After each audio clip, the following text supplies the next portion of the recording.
50 jours, 50 pépites de psychologie. Ça fait 50 jours que j'apprends à haute dose. Alors au début, je pensais vous partager ce que je savais. Et puis évidemment, j'ai dû aller creuser des choses que je croyais connaître et que je ne connaissais pas si bien que ça. Et puis, vous connaissez le jeu du dictionnaire. Vous commencez sur une notion, ça vous intéresse, vous en découvrez une autre, vous tirez, et ainsi de suite. Et depuis, j'apprends des choses tous les jours. C'est passionnant. Alors aujourd'hui, dans cette vidéo, je voulais vous faire un petit résumé des 3 notions les plus importantes que j'ai appris pendant ces 50 jours. On est parti? La première notion que je voulais vous partager aujourd'hui, c'est la notion d'intention. On passe notre temps à juger les autres sur les résultats, les maladresses, les choses qu'on a mal dites, le dossier client qui est mal fait, le retard. Ça s'appelle l'erreur fondamentale d'attribution qu'on a vue à l'épisode 1. Le problème, c'est qu'on est toutes et tous des humains et on fait donc des erreurs. Mais majoritairement, on cherche tous à bien faire. En fait, on a généralement une intention positive. Et ce que montre la science, c'est que pour créer de la confiance, pour créer des relations chouettes, il vaut mieux hacker son cerveau et essayer de regarder en priorité l'intention de la personne avant l'acte. Et d'ailleurs, j'avais 2 exemples que je trouve hyper parlants à vous partager. Le premier, c'est une autrice, Christine Levicki, qui, dans un de ses livres, 21 jours pour arrêter de râler, raconte une histoire. Elle rentre chez elle, elle trouve un papier plastique par terre. Elle est fatiguée, elle râle, mais franchement, il pourrait, dans la famille, ranger, jeter, etc. Et puis, au moment, donc elle se baisse pour attraper ce plastique, et au moment où elle se remonte et son regard croise le plan de travail, elle découvre qu'il y a un magnifique bouquet de fleurs dans un vase avec de l'eau que son mari lui avait offert. En fait, le mari lui avait fait une petite surprise et elle n'avait vu que le papier plastique qui était par terre. Alors que le mari avait non seulement apporté un bouquet, mais en plus mis les fleurs dans le vase. En fait, on est quand même toujours câblé pour voir les problèmes, ce qui ne va pas, plutôt que de voir l'intention. Si elle avait vu l'intention en premier, elle n'aurait certainement pas râlé. Le deuxième exemple, c'est un exemple un peu plus personnel que je vais vous partager.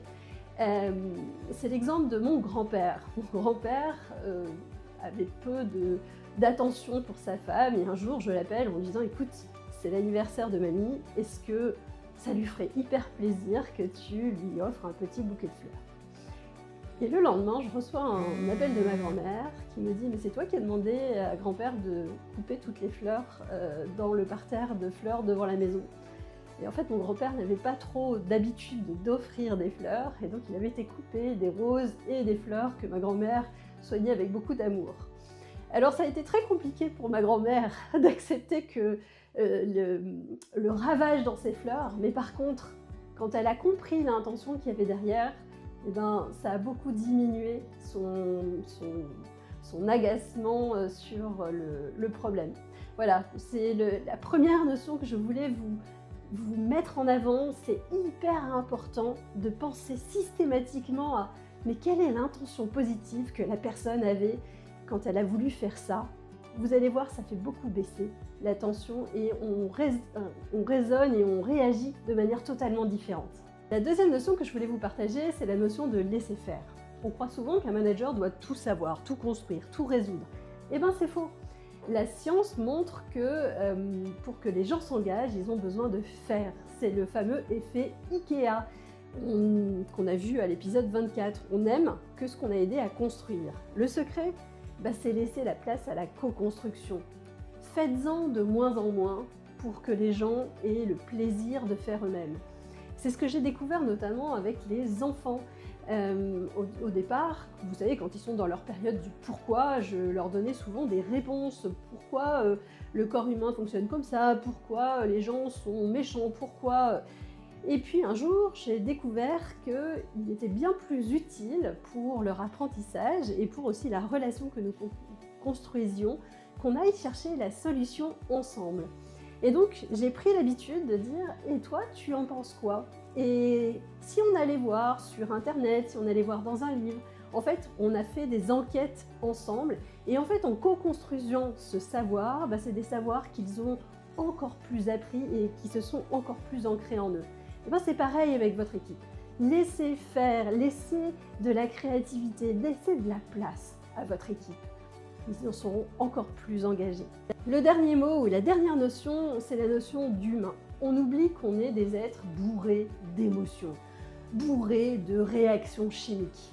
Si vous ignorez la contagion émotionnelle, épisode 46, ou encore la loi de Yerkes-Dodson, épisode 30, eh ben vous foncez dans le mur. Un manager, c'est d'abord quelqu'un qui gère des émotions avant de gérer des dossiers. Et en fait, la chaleur humaine, voire même celle d'un café chaud, comme dans l'épisode 44, est toujours plus efficace que la pression froide.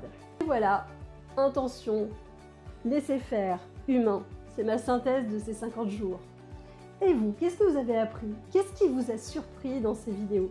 Dites-le moi en commentaire, ça m'intéresse beaucoup. Et puis, écoutez, merci beaucoup de me suivre dans cette aventure un peu folle. On continue à changer le monde ensemble? Abonnez-vous si vous ne voulez rien louper de ces aventures, car on continue bien évidemment. Et je vous donne rendez-vous demain pour l'épisode 51.